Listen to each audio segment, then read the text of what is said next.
समस्त मुनियों ने परम रमणीय क्षेत्र में मन को प्रसन्न करने वाले सभा की उसी समय अति तेजस्वी व्यास जी का शिष्य सूत जी शिष्य जनों के साथ हरिनाम स्मरण करते हैं। समस्त अस्त्रों को जानने वाला श्री सूत जी को आके देख महातेजस्वी सैनकादि मुनि खड़े हो गए। सब धर्मों में जानने वाला श्रेष्ठ सूत जी तथा परम वैष्णव सैनकादि ऋषि परस्पर शीघ्रता से पृथ्वी पर दंडवत नमस्कार कर सैनकादि मुनियों को दिए हुए आसन पर संपूर्ण शिष्य सहित बुद्धिमान सूत जी बैठ गए। बैठे हुए सूत जी सैनकादि मुनियों से नमस्कार कर हाथ जोड़कर कहा कि हे महेश्वर, हे सर्वसूत जी, इस कली काल में मनुष्यों का हरिभक्ति किस उपाय से होगा। हे भगवान, हुआ कहिए, क्योंकि कली काल में सब प्राणी पाप करने में तत्पर और विलीन हो जाएंगे, उनका कल्याण किस प्रकार होगा। इस कलयुग में मनुष्य प्राणों के दान की थोड़ी आय वाला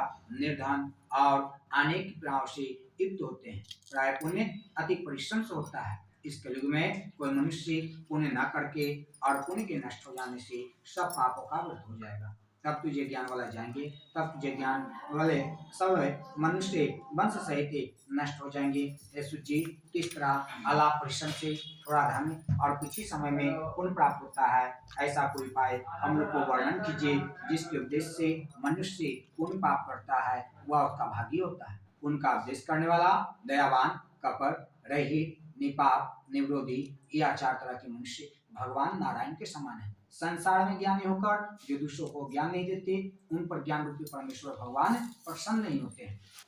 जो पुरुष रत्नारूपी ज्ञान से दूसरों को संतुष्ट करते हैं, उन्हें मनुष्य ध्यान के नारायण जाने। हेमावते, ऐसा कौन सा व्रत है जिसके करने से मनवांछित फल प्राप्त होता हो, यह हम लोग को सुनने की इच्छा है। श्रेष्ठ, आप वेद ज्ञान क्या जाता है, आप जैसे कोई दूसरा भक्त दिखाई नहीं देता, क्योंकि श्री वेद जी का आप शिष्य हैं। सूत जी बोले, श्रेष्ठ, तुम धन्य, तुम्हें वैष्णव का आगमन, कारण की सब प्राणियों को तुम सदैव चाहते हो। हे शंकर जी, सुनो, मैं आपसे उस उत्तम व्रत को कहूंगा जिस व्रत को नारद जी ने लक्ष्मीपति भगवान विष्णु से पूछा था, और जिस प्रकार भगवान ने नारद जी से कहा, हे ऋषिगण, उसे सावधान कर सुने।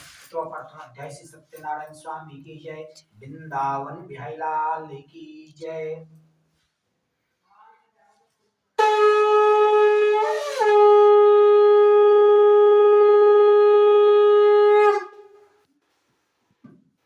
एक समय नारद जी समस्त प्राणी की इच्छा से अनेक रूप में घूमते हुए मृत्यु लोक को आए। यहाँ उन्होंने देखा कि सब प्राणी अनेक प्राणों से अनेक निष्पत्रों कर निज पाप करने का दुख पा रहे हैं। यह देखकर विचार किया कि इन लोगों का दुख किस प्रकार दूर हो। ऐसे मन में विचार कर वह विष्णु लोक को चले गए। वहां जिनके शुक्ल वर्ण 4 भुजाएं, जिन्होंने शंख चक्र को धारण किए हुए हैं और वर्णमाला सुशोभित देवश नारायण है, उनको देखकर नारद जी स्तुति करने लगे। नारद जी बोले कि हे महाराज, आप वचन और मन से न कहने न दान करने योग अंता युक्ति, शक्ति युक्ति और अनुयुक्त हैं। हे महाराज, आप सब प्राणियों का उपकारता और भक्तों का दुख नाशक हैं। यह स्तुति सुनकर भगवान विष्णु बोले कि हे नारद, तुम किस काम से आए हो, तुम्हारे मन में क्या है, हमसे जो पूछे हो वह हम कहेंगे। नारद जी बोले कि हे नाथ, मृत्यु लोक के सब प्राणी अनेक निष्पत्रों कर निज पाप कर्म क्लासित हो रहे हैं। हे महाराज, जिससे छोटे उपाय से उनका कलेश दूर हो, वह उपाय मैं सुनना चाहता हूँ। भगवान बोले, समस्त जनों पर कृपा कर तुमने बहुत अच्छा प्रश्न पूछा है, जिसके करने से मनुष्य मोह से छूट जाया करता है। मैं ऐसा उपाय करता हूँ, सुनो। हे नारद, जो व्रत तीनों लोक में अति दुर्लभ है, वह आज आपके कहने पर मैं प्रकाशित करता हूँ। वह सत्यनारायण भगवान का व्रत है, जिसके प्रसाद से धनदायिका का प्राप्ति और वृद्धि प्राप्त होता है और सर्वदा विजय प्राप्ति होती है। इस व्रत में मनुष्य भक्ति युक्ति, श्रद्धा युक्ति किसी भी दिन सैया काल में सत्यनारायण भगवान का पूजन करें और भाई बंधु के साथ धर्मायुक्ति सावा से उत्तम नववेद भोग लगावे। केले का फल, घी, दूध और गेहूं का चूर्ण, गेहूं का चूर्ण न हो तो अरवा चावल का चूर्ण अथवा खड़वा गुड़ मिलावे। सावा पाव अथवा सावा सिर के हिसाब से मिलाकर भक्ति से सत्यनारायण भगवान का नववेद लगाएं।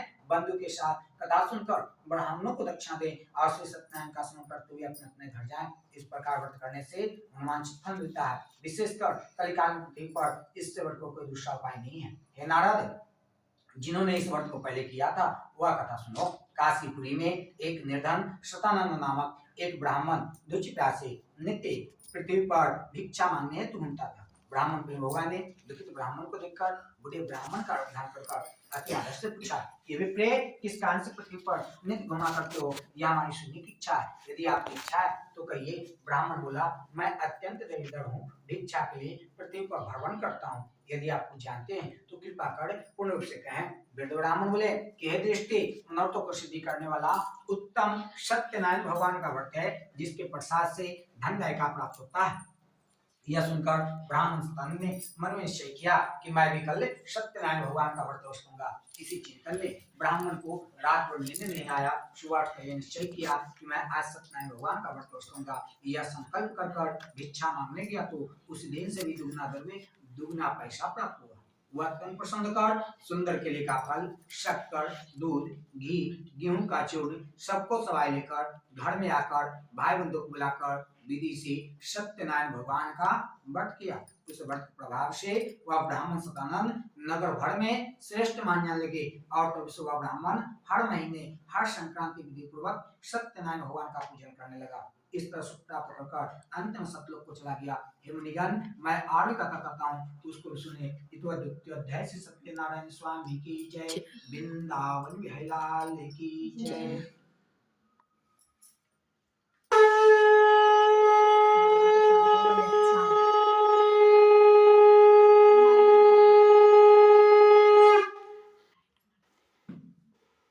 सूजी बोले, हे शंकर जी, विष्णु भगवान ने जिस तरह कहा था वह मैंने तुमसे कह सुनाया, और दूसरी बात है भाभी पूछो। शंकर जी बोले कि हे सूजी, उस ब्राह्मण के बाद इस व्रत को किसने किया, वह सुनने की इच्छा है। सूजी बोले, हे मुनियों, जिसने व्रत को किया है वह सुनिए। एक समय निज धर्मानुसार निज बांधों के साथ व्रत करने के लिए उदित हुआ। उसी समय एक लकाड़ा भूखे प्यासे विपरीत लकड़ी को कष्टे ब्राह्मण के घर के बाहर कर उसने व्रत करते हुए ब्राह्मण को देखकर नवता से हाथ जोड़कर प्रणाम करके बोला, आप क्या करते हैं, इसके करने से क्या फल होता है, सो विस्तार पूर्वक कहिए। ब्राह्मण बोला, मनोरथों को देने वाला, दुख और शोक को नाश करने वाला, सिद्धि को देने वाला उत्तम सत्यनारायण भगवान का व्रत है, जिसके प्रसाद से धनदाय का प्राप्त होता है। यह सुनकर लकाड़ा प्रसन्न हो प्रसाद को खाकर जल पीकर भगवान से सत्यनारायण का ध्यान करते हुए अपने नगर को चल दिया। आज लकड़ी बेचने से जो द्रव्य प्राप्त होगा मैं उसी से सत्यदेव भगवान का उत्तम व्रत वसूलूंगा। ऐसे मन में विचार कर उसने लकड़ी को सिर पर रखा जहाँ धनी लोग रहते थे उस नगर में गया। उस दिन लकाड़े को दुगना द्रव्य दुगना पैसा प्राप्त हुआ। वह तन प्रसन्न कर सुंदर केले का फल, शक्कर, दूध, घी, गेहूं का चूर्ण सबको सवाई लेकर घर में आकर भाई बंधु को बुलाकर विधि से सत्यनारायण भगवान का व्रत किया। उस व्रत के प्रभाव से लकाड़ा धन को त्रिषित हो गया। इस लोक में सुख पाकर अंत में सतलोक को चला गया। हे मुनिगण, मैं आगे कथा करता हूँ, उसको भी सुने। तृतीय अध्याय से सत्यनारायण स्वामी की जय, वृंदावन बिहारी लाल की जय।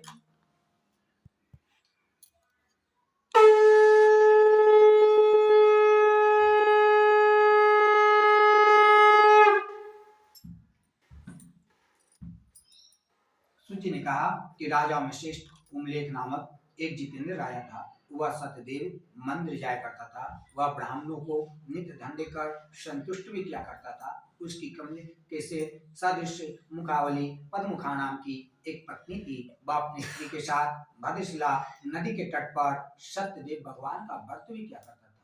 उसी समय एक वजवन्या नाव को नदी के तीर पर आकर वह तट पर उतर गया। वह आया वो व्रत करते हुए नर्मदा से हाथ जोड़कर प्रणाम कर पूछने लगा। साधु बोला कि हे राजन, आप क्या करते हैं, हमसे भक्ति पूर्वक कहिए, सुनने की इच्छा है।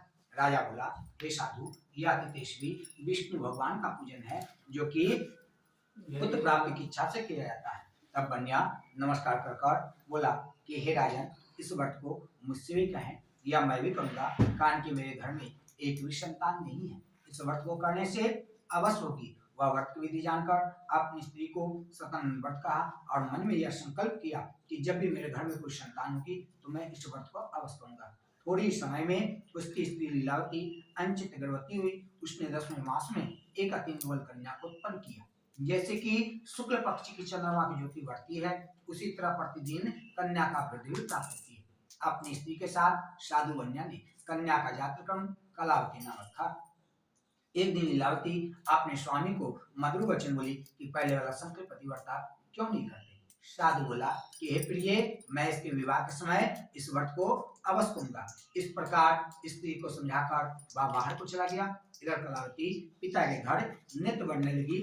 एक दिन धर्मायुक्त साधु बनियानी सखियों के साथ खेलती हुई लड़की को विवाह के योग्य दूत को बुलाकर कहा कि विवाह के लिए नवता कन्या के लिए एक वर खोज के लाओ। साधु की आज्ञा पाकर दूत कंचन नगर में गया। उस नगर से एक बालिका पुत्र को लेकर सुंदर गुणित लड़के को देखकर जाति भाई के साथ प्रसन्नचित्त विधान पूर्वक अपनी कन्या को बालिका पुत्र के साथ विवाह कर दिया। अभागवश विवाह के समय भी उस व्रत को साधु भूल गए। तब सत्यनारायण देव क्रोधित हो गए। कुछ दिन के बाद निज कर्मचारी साहूकार व्यापार की इच्छा से अपने दामाद को लेकर समुद्र के निकट रत्नासार नगर नामक के नगर में जाकर व्यापार करने लगा। उसी समय सत्यनारायण स्वामी राजा को प्रतिज्ञा को भ्रष्ट देखकर तो उसको श्राप दे दिए कि जा, तेरे पर बड़ा भारी दुख पड़ेगा। उसी दिन चोरों ने राजा का धन बिछा लिया और साधु की दिशा को चल पड़ा। दौड़ते हुए राजा के दूत आते हुए डरकर धन को वहीं रखकर छिप गया। राजा के दूत ने साधु के निकट राजा को धन को देखकर साधु को बांधकर अंत्यचित राजा के निकट जाकर बोला कि हे राजन, हम दो चोरला हैं, इनको देखकर आप आज्ञा दीजिए। राजा ने साधु को देखकर आविचार से आज्ञा दे दिया। फिर दूत ने खूब बंदी खाने में कर दिया। तो चरतब जैसे सत्यनारायण स्वामी की जय, वृंदावन बिहारी लाल की जय।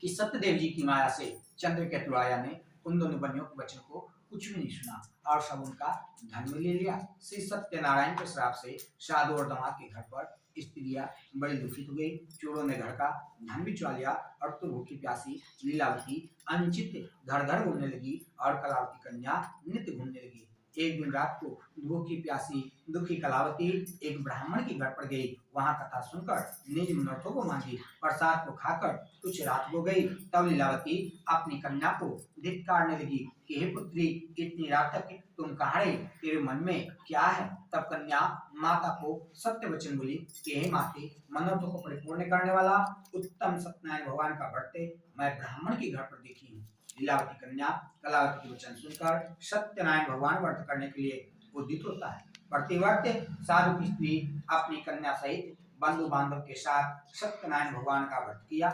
उसने सत्यदेव से देवो मांगा कि हे सत्यदेव, हमारे पति और दामाद जल्दी घर आवे। मेरे पति और दामाद को अपराध को क्षमा करने योग्य हैं, यथा आप क्षमा कीजिए। इससे सत्यनारायण भगवान संतुष्ट हो गए। राजा चंद्रकेतु को सपने दिखाए कि हे राजन, कल सवेरे ही सच बनियों को छोड़ देना और उनका जो धन तुमने लिया है वह भी दे देना, नहीं तो हम धन पुत्र सहित तेरा राज्य नष्ट कर देंगे। यह बात राजा से कहकर सत्यनारायण प्रभु अंतर ध्यान हो गए। तब प्रातः काल के समय राजा निज जनों के साथ सभाओं पर स्थित होकर मंत्रीजनों से सपना सुनाकर कहा कि बंधे हुए बनियों को शीघ्र छोड़ दो, ऐसा आदेश दिया। यह सुनकर दूत लोग बनियों को बंदी खाने छुड़ाकर राजा के निकट लाए और विनम्र वचन बोले कि हे महाराज, हम इन दोनों बनियों को बंदी खाने छुड़ा कर लाए, अब आपकी आज्ञा है, आपकी आज्ञा क्या है। उन्होंने महाराज चंद्रकेतु को देखकर नमस्कार पूर्वक करते हुए कुछ भी नहीं कहा। वाणी का पुत्र को देखकर राजा आदर से बोला कि अभागवश तुमको बड़ा दुख मिला है, अब आप लोग भय न करें। इस प्रकार राजा ने कहकर उन दोनों के हाथ पर के हथेली भी कटवाकर छापर तोड़वाया। फिर वस्त्राभूषण देकर दोनों बनियों को अंत संतुष्ट किया। पहले जितना धन लिया था उसका तिगुना धन भी कहा कि आप लोग अपने अपने घर जाएं। दोनों बनिया ने राजा को नमस्कार कहा कि मैं आपकी कृपा से घर जाता हूँ। तो पंचम अध्याय से सत्यनारायण स्वामी की जय, वृंदावन बिहारी लाल की जय।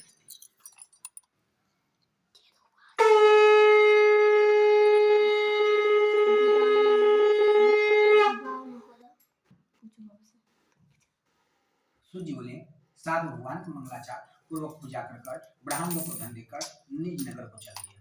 कुछ दूर जाने पर सत्यनारायण देव वैसे की मन की बात जानने के लिए पूछा कि तुम्हारे नाम में क्या। महाजन मुनिया हंस कर बोला कि हे दंडी, यह क्यों पूछते हो, क्या ध्यान लेने की इच्छा है। मेरे नाम में लता पत्रिका है। तब दंडी भगवान ऐसे वचनों को सुनकर बोले तेरा वचन सत्य हो, ऐसे कहकर आप समुद्र के निकटे बैठ गए। दंडी भगवान के चले जाने पर नित्य क्रिया करना आपको उठाकर साधु आश्चर्य हुआ। जो इस नावती का देखा तो वही मूर्छित प्राप्त कर भूमि पर गिर गया और सचेत होने पर चिंतन भी करने लगा। साधु से दामाद बोले कि व्यर्थ शोक क्यों करते हो, वह सब दंडी भगवान का साथ दिया हुआ, वे सब कुछ कर सकते हैं, इसलिए उन्हीं के संग चलें, क्योंकि मनर्थों का सिद्धि उन्हीं से होगा। साधु दामाद के वचन सुनकर दंडी भगवान के पास गए। दंडी भगवान को प्रणाम कर भक्ति आदर युक्ति वचन बोला कि जो मैंने आपसे कहा है उस अपराध को क्षमा कीजिए। यह कहकर बारंबार नमस्कार शुक्ल हो गया। तब दंडी भगवान उसको रोते हुए देखकर बोले कि रो मत, मेरे वचन को सुनो। तुम मेरी पूजा से सदा में करते हो और दूसरे मेरी इच्छा के ध्रुवे तुझे बारंबार दुख मिला। भगवान का यह वचन सुनकर साधु स्तुति करने लगा। साधु बोला कि हे स्वामीमान, आपकी माया को मोहिते ब्राह्मण देवता आपके अद्वितीय गुण रूप को नहीं जान सकते, तब आपकी माया को मोहिते मैं बुढ़ाप को कैसे जान सकता। यथा हमारे पर प्रसन्न हो जाए, मैं किताब विस्तार से आपका पूजन करूंगा। मैं आपके शरण गाता हूँ, मुझे पहले वाला सब धन दीजिए। उसके भक्ति वचन सुनकर भगवान संतुष्ट हो गए और मनवांछित वर देकर वहां से अंतर ध्यान हो गए। साधु नाथ को धन को परिपूर्ण देखकर उस पर चढ़ गया और सत्यदेव की कृपा से मनर्थों को परिपूर्ण हुआ। यह बात अपने सज्जनों से कहकर देवत्व पूजन किया और सत्यदेव की कृपा से वह सच कर अपने नगर में जाकर साधु को धर्म पत्नी को देखकर बोला कि ग्राम के निकट दामाद से सौकार धन्य मित्र के साथ आ गए। दूत के मुख से ऐसा वचन सुनकर साधु की स्त्री बड़ा हर्षित हो सत्यदेव की पूजा करने कहने लगी कि मैं जाती हूँ, तुम शीघ्र व्रत को समाप्त कर जाओ। लड़की इस प्रकार के वचन सुनकर जल्दी व्रत को समाप्त कर दी। प्रसाद को भूल से न खाकर अपने पति को देखने चली गई। इससे सत्यदेव भगवान क्रोधित हो गए, उसके पति को नाव सहित जल में डुबा दिए। कलावती कन्या अपने पति को न देखकर बड़े शोक से भूमि पर गिर पड़ी और डरे हुए मन से कहा यह क्या हुआ, और नाव चलाने वाला भी चिंतन करने लगे। तब लीलावती कन्या दुखी देखकर विलाप कर कर रोने लगी और अपने पति से कहने लगी इसी क्षण नाव कैसे राशि किया, न जाने किस देवता का नादर से नौका जल में नहीं दिखाई दे रहा, सत्यदेव भगवान का महामत्य कौन जान सकता है। ऐसे कहकर सज्जनों के साथ विलाप करती हुई कन्या को गोद में लेकर रोने लगी और कलावती भी अपने पति पद का लेकर सती करने की इच्छा करने लगी। कन्या का यह चरित्र देखकर धार्मिक साधु कन्या ने स्त्रियों के साथ यंत्र सुखयुक्त विचार किया कि मैं सत्यदेव की माया से बारंबार छल किया हूँ, मैं इतावी भाव सत्यनारायण भगवान का पूजन करूंगा। इस प्रकार सब बुलाकर कहने लगा और पृथ्वी पर गिरकर सत्यनारायण भगवान का संगत दंडवत प्रणाम किया। इसी पर दिनों का पालन करने वाला सत्यनारायण भगवान संतुष्ट हो गए और भक्तिशिला सत्यदेव जी की कृपा से आकाशवाणी हुई कि तुम्हारी कन्या प्रसाद को त्याग कर चलाई है, या पुनः घर जाकर प्रसाद को भक्षण करेगी, तब अपने पति को न्यासन दे पाएगी। कन्या आकाशवाणी सुनकर शीघ्र घर को गई। प्रसाद को खाकर पुनः धाम किनारे जाकर अपने पति और पिता को देखकर संतुष्ट होकर कहने लगी कि अब शीघ्र घर चलिए, विलंब न कीजिए। कन्या का वचन सुनकर साधु दामाद सहित संतुष्ट धन अड़बांधों के साथ अपने घर को गया। उसी दिन से वह हर महीने हर संक्रांति विधि पूर्वक सत्यनारायण भगवान का पूजन करने लगा। इस तरह सुख प्राप्त कर अंत में सत्यलोक को चला गया। फिर सूर्य जी कहने लगे कि हम श्रेष्ठ, हम आपसे आरु तक कहूंगा। तो अष्टम अध्याय से सत्यनारायण स्वामी की जय, वृंदावन बिहारी की जय।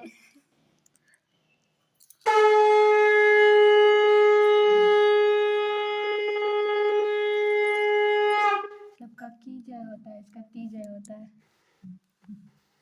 सूजी बोले प्रजापालन का प्रभाव एक धूर्च नामक राजा था, जिसने सत्यदेव भगवान को प्रसाद के त्यागने से अति दुख पाया।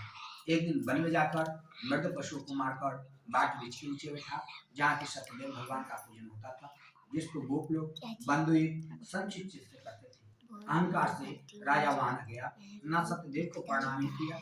जब गोप लोग राजा को प्रसाद देने लगे तो राजा ने प्रसाद को अनादर किया। इस तरह प्रसाद को अनादर करने से उस राजा का 100 पुत्र थे, 22 मारे गए, धन का भी नष्ट हो गया। तब राजा मन में विचार किया कि यह सब सत्यदेव भगवान का धन नष्ट किया हुआ है, इसलिए मैं वहीं जाऊंगा जहाँ की सत्यदेव भगवान का पूजन होता था। अहिरों के साथ भक्ति श्रद्धा गोप लोग पूजन करते थे। अहंकार से राजा वहां न गया, न सत्यदेव को प्रणाम ही किया। जब गोप लोग राजा को प्रसाद देने लगे तो राजा ने प्रसाद किया। इस तरह से वह दुख पाकर अंत में पवित्र फल देने वाली कथा को सुनता है तो उसको सतदेव के प्रसाद से धन्य का प्राप्त होता है। दरिद्र धमकावे, कैदी छूट जाता है, इसमें किसी बात का संदेह नहीं है। इसे पुनरावृत्ति करने से प्राणी सदा सुख पाकर अंत में सत्य लोक को जाते हैं। सूर्य जी कहते हैं कि विप्रेत, मैंने सत्यनारायण वर्ती आप लोग से कष्ट आया, जिसके करने से मनुष्य सब दुखों से छूट जाते हैं। विशेषकर सत्यदेव की पूजा कलिकाल में फल देने वाली होती है। उन्हीं को काल, कोई सत्य, कोई परमेश्वर, कोई सत्य नारायण, कोई सत्य के विष्णु, संतन कलयुग में अनेक रूप धारण कर सबको मनमांसित फल मिलता है। श्रेष्ठ जो प्राणी इनको पढ़ता है या सुनता है उनको संपूर्ण सत्यदेव भगवान के प्रसाद से मिलता है। इसमें किसी बात का संदेह नहीं है। प्रेम से सप्तम अध्याय से सत्यनारायण स्वामी की जय, वृंदावन लाल की जय।